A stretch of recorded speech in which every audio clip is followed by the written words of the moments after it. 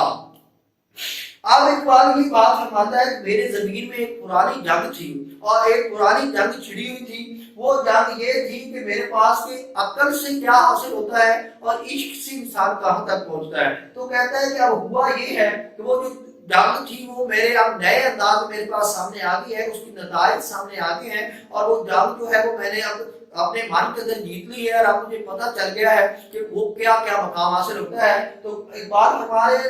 احمد بادشاہ فرما رہے ہیں کہ عشق تمام مصطفیٰ، عقل تمام بولا۔ عشق کا معاملہ اقبال کے ہاں یہ ہے، دو چیزیں ہیں، اگر ہم قرآن مجید فرقان حمید کو پڑھیں، علامہ اقبال کا سارا کلام پڑھیں، تو دو چیزیں واضح ہو جاتی ہیں کہ اقبال تدبر پہ اور غور و فکر اور غور و خوض کرنے پہ بہت زیادہ زور دیتا ہے۔ قرآن مجید فرقان حمید بھی تدبر اور تفکر کرنے پہ بڑا زور دیتا ہے۔ تو پھر اقبال کے ہاں جو عشق کا فلسفہ ہے وہ جب دم پکڑتا ہے تو عقل کو بھی پیچھے چھوڑ جاتا ہے، اس کو دونوں طرح سے علیحدہ سے سمجھ لینا چاہیے۔ اقبال کے ہاں بھی وہی موضوع ہے، قرآن مجید کے ہاں بھی وہی موضوع ہے، دین کو سمجھا ہمیشہ عقل سے جاتا ہے، عقل کے معنی میں بانٹ دیا جاتا ہے، عقل کے معنی میں شریعت کا ہر موضوع سمجھا جاتا ہے، لیکن اس کو عمل میں لانے کے لیے ایک انسان کے اندر غیر مولوی جذبہ اور ایک غیر مولوی اس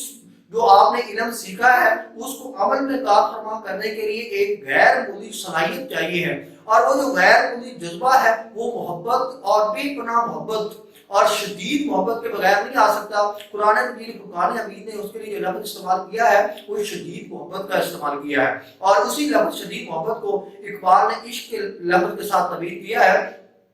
وہ شدید محبت کے بغیر کسی درجے میں بھی آپ اس علم کو عمل میں نہیں لا سکتے۔ میں ایک مثال دے دیتا ہوں، اگر سردی کی رات ہو اور اس میں تہجد کا ہر شخص کو پتہ ہے کہ تہجد ایک بہت اعلیٰ عمل ہے، لیکن ہمیں جو چیز عمل میں لائے گی ہر شخص کے علم میں تو ہے، لیکن وہ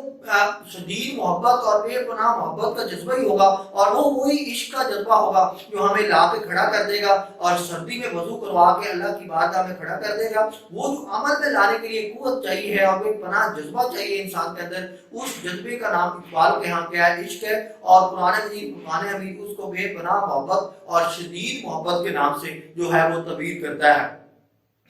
اب یہ ہے کہ اگر انسان کے اندر عشق نہ ہو تو ایک اور مثال دے دیتا ہوں۔ حضرت ابراہیم علیہ السلام نے جب حضرت اسماعیل علیہ السلام کو چھری کے نیچے لٹایا تھا اللہ کے حکم پہ، تو اس وقت حضرت اسماعیل علیہ السلام کی عمر جو ہے وہ روایت میں آتی ہے 13 سے 14 سال تھی، اور حضرت ابراہیم علیہ السلام کی عمر جو تھی وہ 100 سال تھی۔ وہ پیغمبر تھے، پیغمبر جو ہوتا ہے وہ اللہ تعالیٰ کی عدالت ہوتا ہے، وہ کوئی عام شخص نہیں ہوتا، لیکن اگر عقل سے دیکھا جائے تو کوئی عقل تسلیم نہیں کرتی کہ اپنے 13 سالہ بیٹے کو ایک 100 سال کا والد صاحب اس 13 سالہ بیٹے کو ذبح کر دے، لیکن وہ نبی جتنے بھی نبی ہوتے ہیں وہ اللہ کی عدالت ہوتی ہیں، وہ اللہ کی طرف سے بھیجے گئے ایک غیر مولوی شخصیات ہوتی ہیں، وہ کوئی عام شخص ہوتا نہیں ہے، لیکن اس کے باوجود جو سمجھنے کی چیز وہ یہی ہے کہ وہ اللہ کے ساتھ اس پیغمبر کا بے پناہ اور شدید محبت کا وہ اظہار تھا، جس کی بدولت ایک جو باپ تھا، جو ایک نبی حضرت ابراہیم السلام کی شکل میں ایک ایسا پیغمبر تھا جس نے اپنے بیٹے کو جو تھا وہ ذبح کر دیا تھا، تو یہ کام عشق ہی کروا سکتا ہے، عقل کی کسوٹی میں عقل کے پیمانے پہ یہ چیز دیکھی نہیں جا سکتی۔ تو آگے کہتا ہے اس بات عقل تمام بو ڈال۔ اب کہتے ہیں کہ جو عقل ہے اگر اس سے عقل جو ہے وہ آپ کے پاس مشعل راہ ہے، وہ چراغ راہ ہے لیکن منزل نہیں ہے۔ اقبال کے جو شعر ہے وہ اس میں بانگ ترانہ کہتے ہیں کہ جو عقل ہے وہ چراغ راہ ہے لیکن منزل نہیں ہے، جو عقل ہے وہ نور ہے لیکن منزل نہیں ہے، عقل راستہ دکھاتی ہے لیکن منزل تک پہنچنے کے لیے وہ جو غیر مولوی جذبہ ہے وہ عشق کی صورت میں نمودار ہو سکتا ہے، وہ عقل کے بس سے جو بات ہے وہ باہر ہے۔ اب اقبال نے عقل تمام بو لاب یعنی کہ ابو لاب کا حوالہ کیوں دیا ہے؟ ابو جہل کا بھی دے سکتا تھا، کسی اور کافر کا بھی دے سکتا تھا۔ اس کی وجہ یہ ہے کہ لوگ جو اسلام قبول نہیں کرتے اس کی 3 بڑی وجوہات ہوتی ہیں، اور بھی بہت ساری وجوہات ہوتی ہیں لیکن 3 بہت بڑی وجوہات ہوتی ہیں۔ اس میں پہلی وجہ یہ ہوتی ہے کہ بہت سارے لوگ اندھا دھند تقلید کے جو پیچھے ہیں، اندھا دھند تقلید کے پیچھے لگے ہوتے ہیں، وہ اپنے باوجود کی اندھا دھند تقلید کو نہیں چھوڑ سکتے۔ بہت سارے لوگ تو اس وجہ سے اسلام قبول نہیں کرتے۔ دوسرے وہ لوگ ہوتے ہیں جو استکبار کا تکبر کا راہ اختیار کرتے ہیں، متکبر ہو جاتے ہیں، پھر وہ اسلام قبول نہیں کرتے۔ تیسرے وہ لوگ ہوتے ہیں کہ جب بھی اللہ کا دین آتا ہے تو وہ جب شروع میں ہوتا ہے تو وہ طاقت میں نہیں ہوتا، وہ اپنے کاروبار کی صورت میں دیکھتے ہیں کہ اس دین پہ چلنے پہ میرے کاروبار میں کتنا نفع نقصان ہوگا، اور وہ عقل کے معنی میں بھاگتے ہیں کہ اگر میں اسلام قبول کر لوں گا، اللہ کا جو بھی دین آتا رہا ہے کسی پیغمبر کے وقت میں بھی آتا رہا ہے، تو اس میں بہت سارے لوگ ایسے تھے وہ جو یہ بھاگتے تھے کہ ہمیں کاروبار کے لحاظ سے دنیاوی نفع نقصان کے لحاظ سے کیا فائدہ اور نقصان ہوگا۔ ابو لہب ان لوگوں میں سے تھا جس نے اسلام اس لیے قبول نہیں کیا کہ میرا جو تجارت ہے اس کو نقصان پہنچے گا، تو اسلام شروع میں کمزور دین کے طور پر تھا اس کی نظر میں، ابو لہب کی نظر میں، اس وجہ سے اس کو یہ تھی کہ اگر یہ دین غالب نہ آیا تو میرا سارا کاروبار اور میری ساری دنیا تباہ ہو جائے گی، اس لیے اس نے عقل کو ذہن میں رکھتے ہوئے اس نے اسلام قبول نہیں کیا۔ جب اس نے اسلام قبول نہیں کیا تو عقل کی بنا پہ ہوتا یہی ہے کہ عشق نہ ہو تو شرع دین بت قطع